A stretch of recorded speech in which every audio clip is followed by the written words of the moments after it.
Guys, dito tayo sa ano ni Sir. Ito mga isda niya. Ito po, grabe isda ito. Dito po ang napakamura ng isda dito. Ito, ang soran. Grabe. Ito yung mga ano na isda na napakamura. Dito lang po ito sa Palawan ha. Sa Puerto Princesa City. Ito po yung ating ano, ito ang ating owner po. Kausapin natin siya, sir. Magkano kilo nito, sir? Sa ngayon, mataas ang isda kasi amihan, 300. Ito, sir. Ito, 80. Ito po. Yeah, isa na lang. Oh. Ito, sir, ang pinakamasarap na isda to. Masarap, 300 din. Oh. Guys, murang Iba yan, 250. napakamura po dito sa lugar na ito.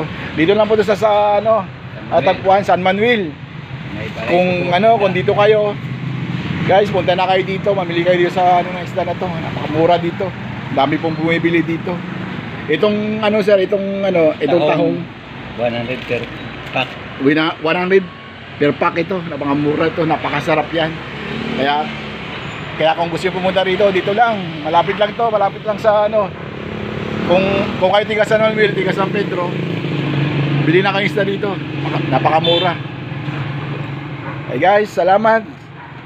Alam ko, mayroong bibili rito ngayon. God bless you. God bless.